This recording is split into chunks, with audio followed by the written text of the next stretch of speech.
Live from America's heartland, this is the Daily Truth Report with your host, Noah Christopher. Welcome back to the Daily Truth Report. Today is a real treat. On the screen, joining me today, we have an actor, a writer, a producer, a director, a father. He's an Ivy League graduate. He's, in his spare time, he's a deputy sheriff and reserve police officer, a board member for the NRA. Maybe one time we'll get some details on that if he's still a board member. He made it to training camp for the Buffalo Bills. You've probably seen him on TV shows Hit the Floor, Supergirl, another one that I'll tell you about in just a minute. He's the star of, I think, 16 dog movies. We're going to get a tally on that. I think 17 Christmas movies. I couldn't get a tally on his total record because I stopped counting. I couldn't make it through the whole IMDb. So I don't know how many movies this guy has to his credit, but it's a lot. I'll just say that he's probably the hardest working man in Hollywood. But he's also quite literally Superman from The Adventures of Lois and Clark. Listen, I got to welcome to the show, Dean Cain. Welcome to the show. Honored to be here, Noah. Thank you so much for having me. Oh man, this is a real treat to have you on the show. And I'm going to tease this right now. You and I actually have something in common. We'll talk about that in a little bit. I'm gonna save that. I'm not going to tell everybody what it is at the moment, but I will tell you it is not the fact that we have both starred in a Kellogg's Frosted Flakes commercial. Yes, but one of us has. Hang on. Let's watch. Working hard, keep pushing myself. Let's try it again. That's the eye of the tiger. Let's do it.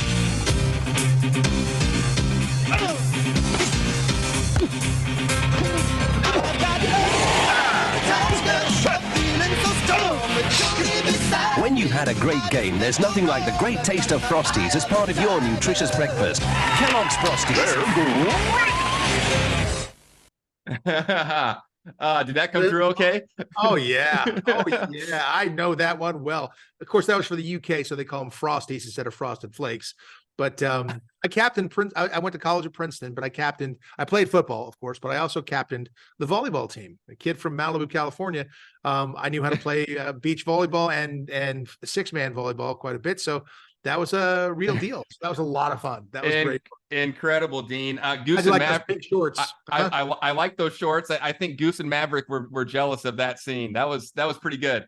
Well, I promise you, Goose and Maverick, the actors could not. Anthony and Tom would not be playing quite as well. That's of course not. Now, what's it take to shoot something like that? You knock that out in a couple hours, or what's something like that? Oh, How's that work?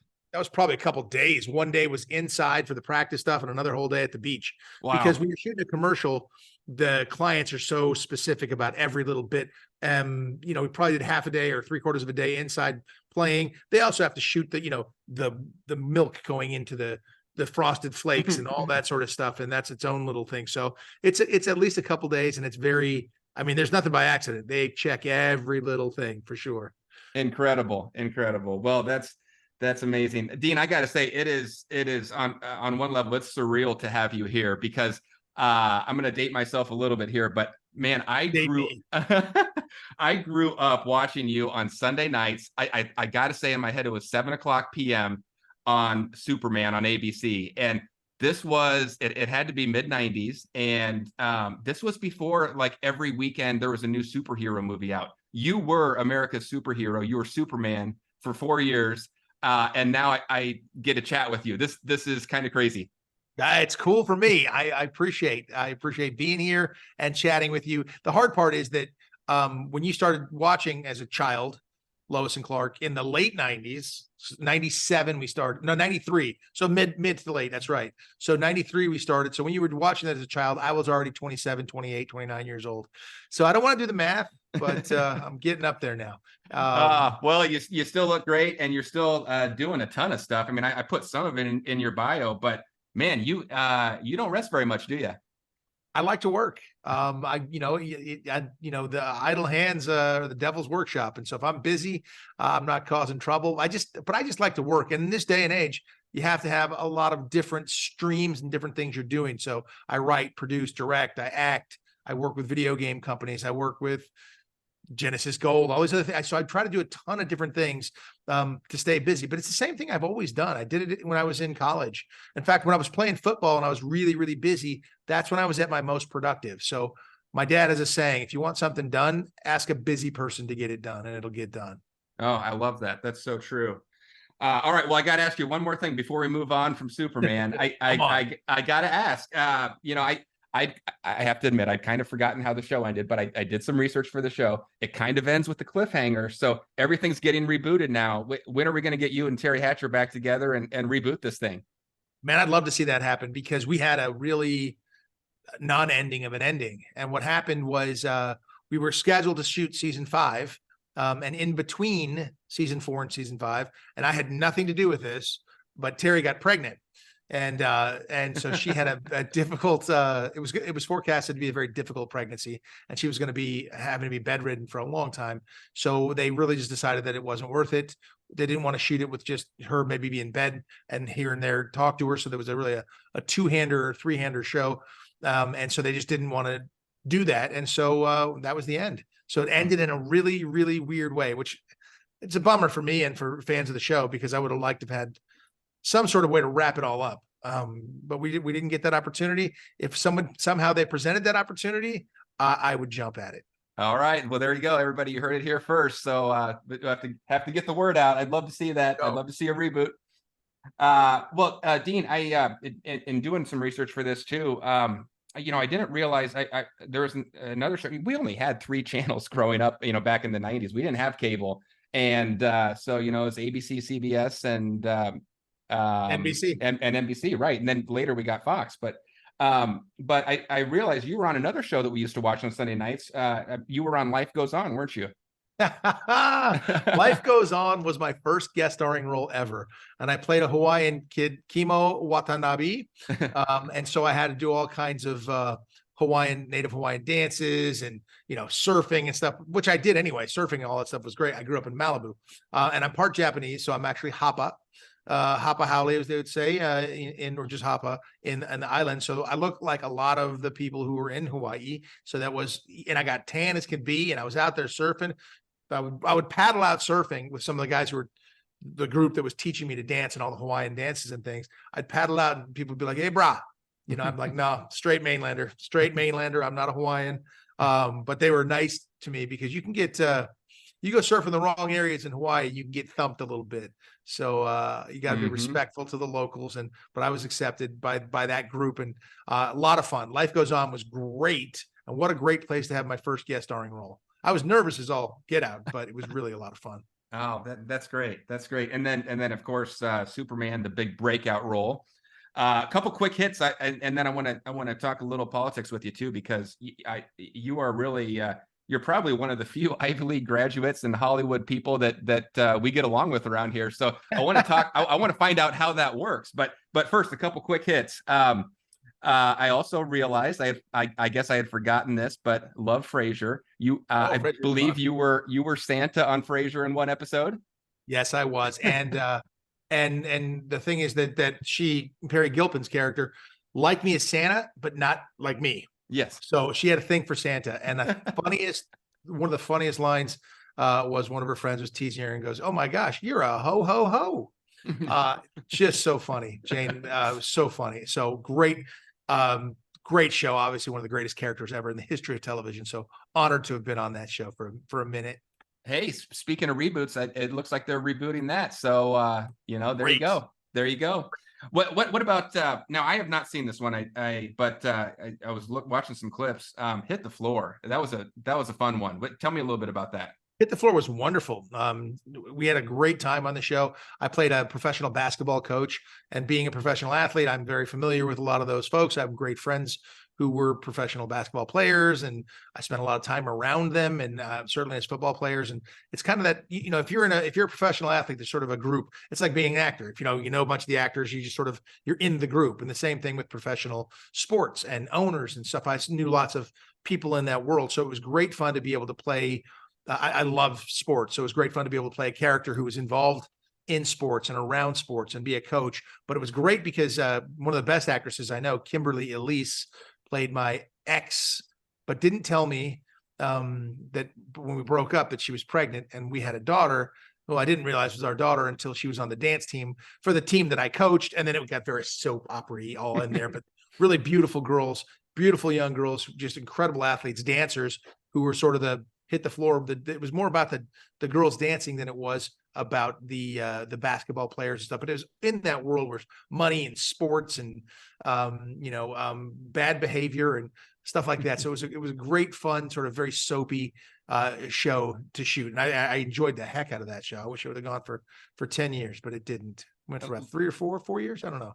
Yeah. Love it. So you've got some big hits on the small screen, big hits on the big screen. What's your preference? Do you like the TV series better? Do you like shooting a movie better? Or is it it's all just fun and staying active? It's fun and staying active. I mean, I like to do everything. So movies are great because it's finite. You come in, you put it together, you shoot it one time, there it is. And it's a big event and it's great. It's wonderful. So movies are wonderful in that sense. But when you get a chance to do a series and you get to spend time with your character, you live that character. So you get, 12, 15, 18, 22 episodes to play your character. And it's wonderful to see them change over time or go through things. You don't really have that time usually on a film because you've only got screen time, got 110 minutes or something like that versus, 23 minutes a week or 42 minutes a week to do that. So the more time that you can do a series, play a character on a series, you really get to explore that character and you get much more in depth. But I love doing both. It just depends. I just literally was just pitching a new TV show to a very cool producer that could green light if he wants to. So I'd be back on series television now that my son has graduated from college and I've relocated from Los Angeles to Las Vegas. My life is infinitely easier and I could actually take on a series now because I'm a single father who raised my kid and I wanted to be around all the time. But now I could jump back into a series, but I don't know that I want to do 22 episodes a year, maybe 12, maybe 10, maybe 8 and still make a lot of movies. Yes. So that's great. We need you back on a series. I would love to see that. What's the, you hit on it a little bit, but you're involved in everything from writing to directing to producing, obviously starring in shows. What's the process? How do you conceptualize a show? What I know everyone probably works differently, but what's your process? Well, it just depends. I mean, it could be, I work a lot with my father. It's great. He'll have an idea. He'll sort of challenge me to write the idea or do something, or we'll work together on that. Or I could be collaborating with people from other shows and different people that I've worked with. In this last instance, the one I just literally finished pitching, a gentleman and I got together, we collaborated. He is such a great writer and had such great stories. And we just came up with this wonderful concept. And I just think it's a huge winner. It kind of combines everything I've ever done, including the acting and the politics and being a police officer and literally everything being, it all of it comes together in this character. So I would love to see if this character could make it to the small screen, the big screen. I don't care. On screen, I'd love to play this character and get it going. So hopefully I'll have some good news on that in the very near future. But it just depends. Every project is different. Sometimes it's just brought to you and somebody says, hey, here's the role, here's the thing. We want to do it. Do you want to do it? Yes or no? Or you could collaborate with somebody from the very beginning or come halfway through. You just never know how that's going to work. So I'm always open to collaboration. I'm always open to listening to ideas from my friends. And I try to say yes much more than I say no. Yeah, excellent. Well, you mentioned it just a minute ago. Tell me about being a deputy sheriff and a reserve police officer. You're not without precedent. I mean, I think Big Daddy Shaq is also doing that. Steven Seagal, I think, famously did some of that. How much time do you spend on that? What do you do? Tell me about it. And so did Eric Estrada, by the way, which is how I sort of got into it.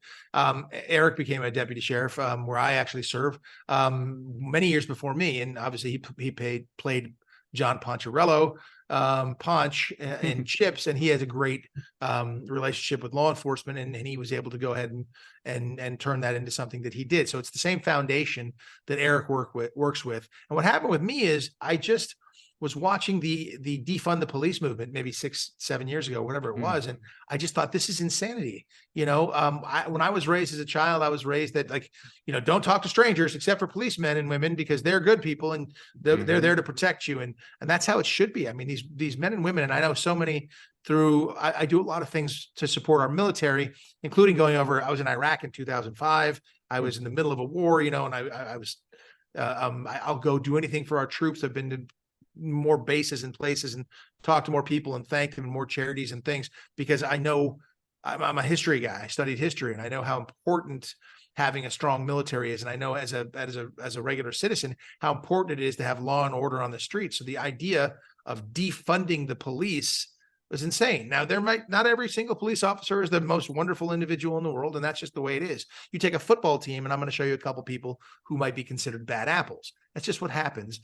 Usually police officers know who that is, and you try to weed those people out. But by and large, police officers are fantastic, wonderful, wonderful people who are men and women, married, families, and have all the same hopes and dreams as all of us. And they just are there to help people. That's just it. And I say all the time, like, you hear people, detractors of the police, and I understand you can have a bad contact with an officer, and it really, really does bother you. And I've had negative contact myself.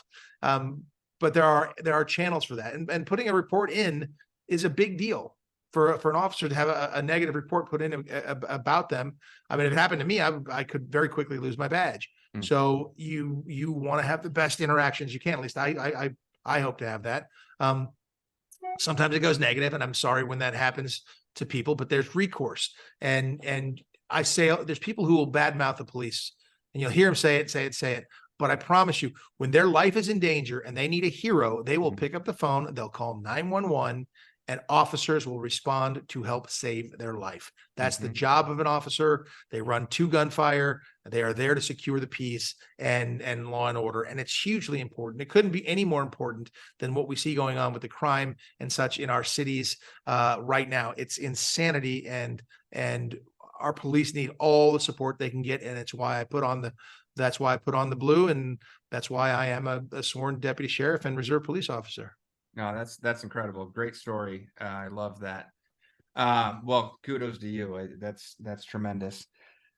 One more quick hit question, and then I want to let's talk a little politics in a minute. But I see the helmet behind you. I see the Bills helmet. Tell me about, and yeah, there you go. 2 helmets. College pro. So you make it to training camp with the Bills. What's that experience like?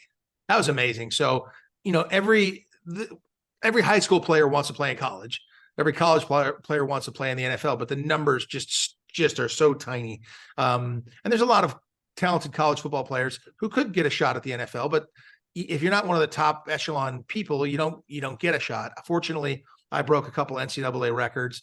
My quarterback at the time in college was Jason Garrett, who ended up being the head coach of the Dallas Cowboys for a long time, but he was my teammate. Sure. His dad was a scout, and that helped me a lot get noticed by the NFL. And because I broke the single season interception record for the NCAA, I set that record back in 1987. And I still hold 2 NCAA records for interceptions per game average season, which was 1.2, 12 and 10 games. And then per game average career, which was 22 in 30 games, which is the highest average. So it's still in the record books 900 million years later, which I'm very proud to have that stat. But that helped me get noticed. So I got a tryout with Buffalo. I came out the day after the draft, tried out for them. They signed me. I really enjoyed being there at Buffalo. And the problem for most college athletes, especially football players, is you always wonder, could I have done it? Could I have gotten there? I don't have to ask that question because I was there. I felt super comfortable in their system. I felt like this would be, I felt more comfortable in their system than I did playing at Princeton, which I was very comfortable in that system. So I thought, this is my spot. I'm going to be here for, a decade or 8 years, 10 years, whatever, and just play.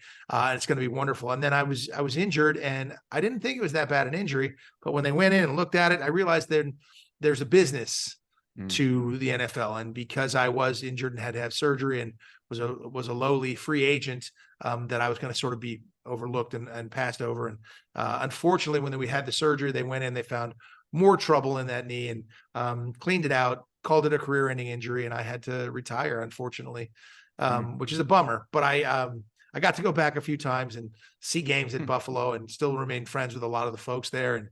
And I go back for Jim Kelly's golf tournament now and again.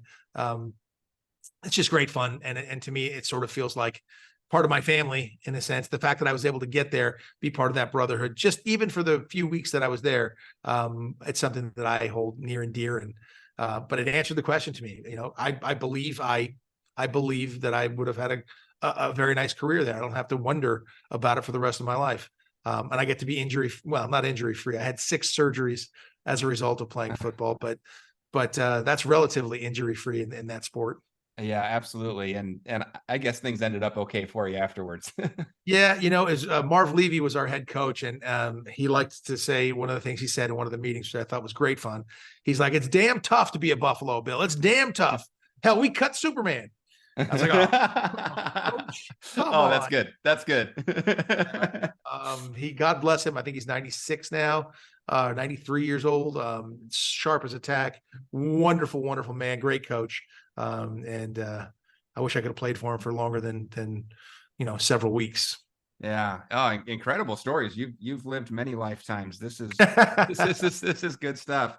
Well, tell me, I want to talk a little bit about politics, because Sure.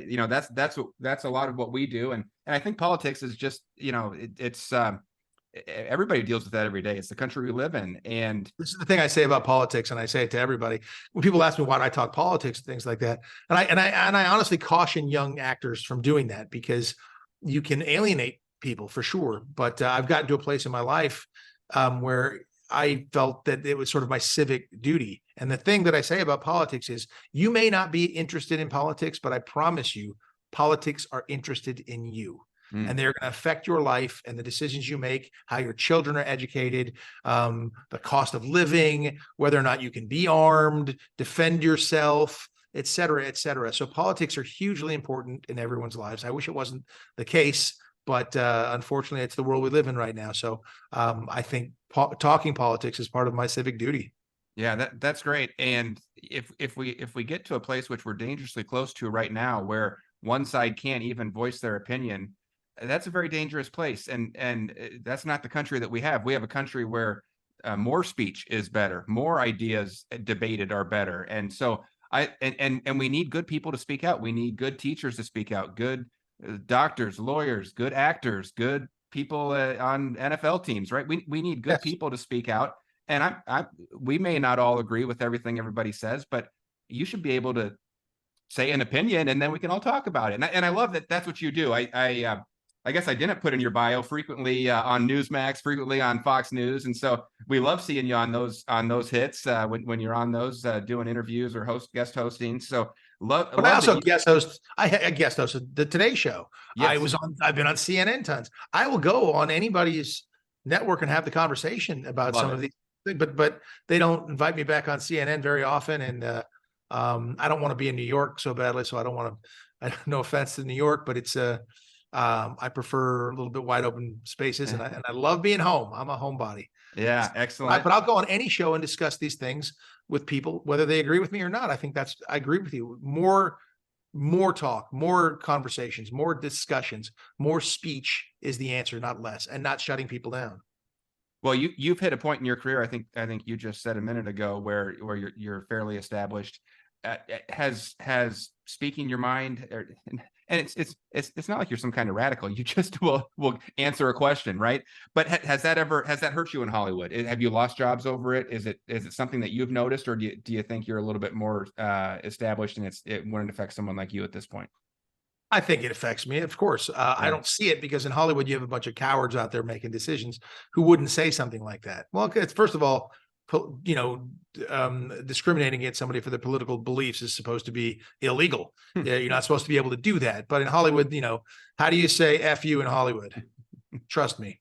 And it's true. You got a lot of people who will, if they agree with you, great. If they don't, they will boycott you. They will blacklist you. They will not use you. Like I don't agree with Robert De Niro's opinion on a lot of politics, but I think he's a fantastic actor. Rob Reiner makes great movies. I couldn't disagree with him more on some of the things he tweets and says, but I'd be happy to work with him. So there are great artists out there who make great films and do great things that I just disagree with, and we should be able to do that. And we're severely lacking that dialogue today. It's unfortunate, but I'm sure it has cost me plenty of roles. But I think it's a pendulum. I think we're at a place where we've gone so far one side, and I think that pendulum will swing back. And the things that I've been saying and doing will be like, of course he should have voiced his opinion when nobody would be voicing an opinion at this point in time because they would get crushed. I've been fortunate that I've been able to, I don't think I'm in any way, shape or form a radical. I don't think my beliefs are in any way, shape or form radical, but I certainly have to, I feel like I have to voice an opinion. If it costs me in the film world, so be it. But I can write the movie myself. I can write the show myself. I can produce it. I can direct it. I can star in it, and I can make a movie. You know, I make a lot of faith-based films for this little company called JC Films. Some people, you know, hate those films. That's okay, but it's just someone's real story. You can watch them or don't watch them. I made a whole bunch of dog movies. You can watch those or not, or you can watch the Christmas movies or not. It's really everyone's choice. But I don't fault anybody for making faith-based movies or making dog movies or making superhero shows or doing Ripley's Believe It or Not. I mean, everybody has a career path. I've been hosting Masters of Illusion for the last 9 years, and I still don't know how they do half the tricks. You'd think I'd be smarter than that, but I like to do a little bit of everything, and I like to voice an opinion. And fortunately, I've been able to continue working throughout this rather tumultuous time, and I plan to keep working for a lot longer. Yeah, that's great.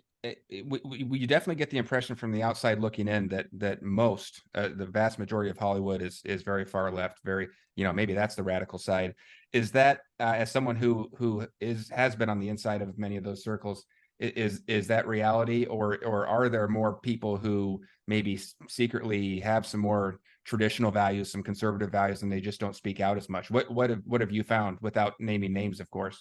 Of course, no names. What I find is that you'll have producers, the high echelon of producers, some studio execs, folks like that tend to be very left leaning. Actors, bigger actors for the most part, pretty left leaning. But then your entire crew, all the crew, I can't tell you how often I've had crew members just going, man, thank God you say the things you say and do the things you do.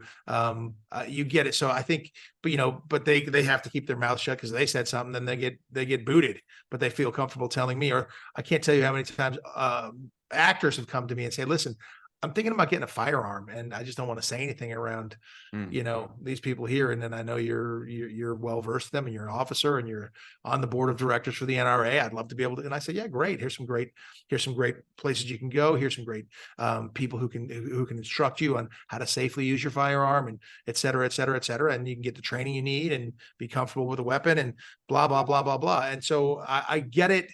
More often, I'm getting people coming up to me and saying, hey, listen, I really appreciate your views.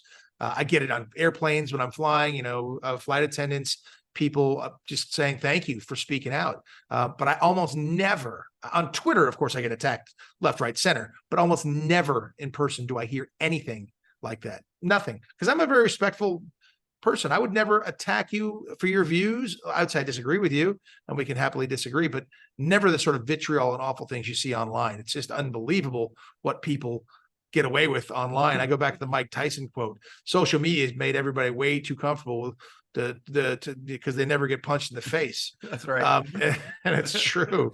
Like I the things people say, I'm like, wow, no one's ever said that to my face, ever. But boy, I sure get called a lot of names on social media. Yeah. Very brave keyboard warriors. I think, wasn't there a story a while back where someone actually was on a plane with Mike Tyson and said something to him? I think they thought they were on the internet, and I think they got punched. They got that ass kicked. Mike went over that. If that big back chair wasn't there, Mike might have murdered that guy. I mean, he's messing with Mike Tyson. I mean, that's like poking the bear, poking a tiger. You can't. That's Mike Tyson, man. It's one of the most dangerous men in the world. And he's in his 50s like me, but he will knock a fool out. And that dude paid a price. And I was glad to see that Mike didn't suffer any negative consequences, because that person was egging him on, and literally at that point in time, you reap what you sow, baby. That's right. Well, hey, speaking of reaping what you sow, I want to get into what we have in common here in just a minute. This is going to lead into it. But speaking of reaping what you sow, I want to share my screen and show you this. Now, I think can you see that? Yes, sir. Yeah, Oh my absolutely. I bet you've seen this before. And this is going to lead Just right terrifying into looking at the numbers go, though. it is they're flying. And this is real time. And if you haven't seen this before, this is the US debt clock. And this is approximately real time, 32 trillion national debt. What I kind of like looking at is these other ones: debt per citizen, debt per taxpayer. I like debt per taxpayer. So each one of us, I'm a taxpayer. How about you? Yes, sir. Very much so. So 253,000 in debt, and revenue per citizen, that's 13,000. If you put this into a household budget, you got somebody making 13,000 who's in debt 253,000, and you're not going to loan that person money, but that's the United States. And so this is something that's really been troubling me for a long time. It really wasn't that long ago when the national debt first hit the trillions, and then people were looking at it, oh, it's multiple trillions, 5 trillion. Now we're at 32 and people just tune out. But this is something that has really been concerning me for a long time. And then to pile on top of this, we've been covering this story a lot in the last 2 years. And when we first started covering it, people said that'll never happen. But the idea of the US dollar losing its world reserve currency status. And at first people laughed at us when we reported that. And then now you have what's called the BRICS nations. They've formed, they're together. There are reports that next week they are launching their BRIC currency that may very well be tied to gold. That's what the reports are saying.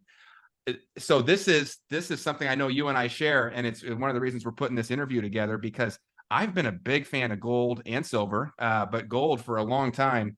And I've talked about it. I've written about it. And when all you have to do is look at this screen right here and realize this is bad. But as I've talked about it over the years, people write me and send me emails and leave me comments and say, well, where do I get it? What do I do? Who can I trust? And for a long time, I didn't have an answer. I just said, well, go research it and good luck. But then I found the guys over at Genesis Gold. Been working with them for, probably the last 6 to 9 months. Fantastic group, Genesis Gold Group, biblical based. They operate out of biblical principles. Founder Jonathan Rose, excellent guy, solid, and finally a company. And I'm sure there are other great companies out there that deal in gold, but I just felt comfortable with these guys and enough to work with them, to talk about them, to recommend people give them a call. So let me turn it over to you, but I know you've got a similar story, and we're both fans of what they're doing over there. Oh, I love it. It's just frightening looking at these numbers. It really is going to make my hair go gray. All right, enough of that. My hair's dark. Get rid of that. So a lot of people ask me, in this business that you're in, how have you done financially? I've done very well financially because I'm smart with my money. I've been smart with real estate, and I've been smart with precious metals. And part of that is my sister. I created an IRA for my sister way back when she was working for me, back in the Lois and Clark days. I mean, 30 years ago. And it was a wonderful little thing. And I put her in an IRA. And a couple of years ago, she goes, you know what? My IRA that you started for me is worth blah, blah, blah. It's great. And then it started taking a dive, and it was diving. I said, sis, you got to consider alternative places for that IRA, roll that into precious metals, and you're going to be in much better shape because of the way I want to say they spend like drunken sailors. Our government is spending. I mean, all they do is keep raising the debt ceiling. It's unbelievable to see that. And your money is just dropping. What your money is worth is dropping. She watched her IRA drop tremendously. And I said, if you look at from 2000 till now, the buying power of your dollar has descended tremendously, and like 30% or something like that. And the buying power of precious metals has gone up like 500%. So it doesn't take a mathematician to figure out that there's a better way to do things. And the way our government's been going, it's having in your money in IRA and in dollars. I don't feel comfortable at all doing that. So that's why I love working with Genesis. They are fantastic. They are respectful. They are nice, and they are kind people, and they'll explain stuff to you because it does get confusing out there. But they're fantastic. The fact that it's called Genesis is a good, it's a good harbinger for what you have to come. And they're wonderful people. And Jonathan's great. Jonathan Rose, the founder and CEO, great people. So it's terrifying to me, the idea of a central bank digital currency. It's terrifying that the brick, well, it's smart for those countries to go based on the gold standard. We used to be up until Nixon, it was, I believe. And so we were, and that it's in the Constitution, for the love of Pete, so we were founded on that, because it's always historically and throughout, all time that I can research, it's always been a very, very valuable commodity. And just watching what our dollar is backed by nothing now. So, and they're just, inflation is a tax on everybody. And every time they print more money, they're literally taking the dollar that you have and making it worth less. And that is just, that's right, stunning to me when they talk about, and it drives me, and politicians make me crazy. I spent more money. I've invested more money in green energy. First of all, you're not investing your money. You're investing our taxpayer money. And I don't agree with that. I don't agree with, making everything electric before we're ready for that. I don't agree with, getting rid of fossil fuels at this rush point in time. I don't agree with that stuff. You're severely hampering the national security of the United States of America, in my opinion, and certainly by spending that much and by borrowing that much from China and all those things. So I do tell people all the time to invest in precious metals, and Genesis Gold Group is the group that I work with, and I love those guys, and they've been phenomenal for me. It's worked fantastically. Yeah, that's been my experience too. I have not heard one bad report from anybody that we've sent over there, and we've sent over a lot. So actually, by the way, I'll put a link down below this video if you want to get in touch with them. I'll just say this: we've sent so many people over there. I do hear that they're a little backlogged, a little backed up. So if that's you don't good, though. That's good. That's good. If you don't get a call immediately, just hang in there. They will get a hold of you. And when they do, you're going to get a real person to talk to. You're going to get someone that lives here, someone that works here in the United States, someone that will talk to you personally and work with you respectfully. So it's worth it. If you might have to wait a little bit, but go ahead if you want. I'll put that link down below here. You can get in touch with them. And we kind of touched on it, Dean, but they really specialize in moving your IRA over to gold and precious metals. So, someone might be listening to this and saying, well, yeah, gold sounds great. Of course I like gold, but I don't have any money to buy gold. You might have some IRAs. If you've left a job and rolled your 401k into an IRA, you might have an IRA sitting out there. My sister's the perfect example. Perfect example. Exactly. I just before we jumped on here, I just saw that Michael Burry, the big short guy, he just put some big short positions on the stock market. I'm not a financial advisor. I can't tell you what to do. I just see what other people are doing and report it. But if you are nervous about the stock market and you have an IRA, this is a good option to at least look into. And they can coach you on all that if you want to call and talk to them. So we'll put the link down there below. But it is not our Wheaties. It is not our Frosted Flakes commercial that we have in common. But it is finding good people and working with good people that we both landed up at the same company. So that is, I have not played for the Buffalo Bills. I have not starred in any movies, but I do have one thing in common with our guest today, who has been Dean Cain. Dean, very gracious with your time. It's such a pleasure to talk with you. Very surreal. Really appreciated having you on the show, and maybe we'll have you back on sometime. Absolutely. It was an absolute honor, Noah. Thank you so much. Great conversation, great stuff. And I love the fact that we do have that connection and we see eye to eye. And hopefully we can pass that message on to others. Thank you, Dean. Have a good one. Cheers. Appreciate it, brother.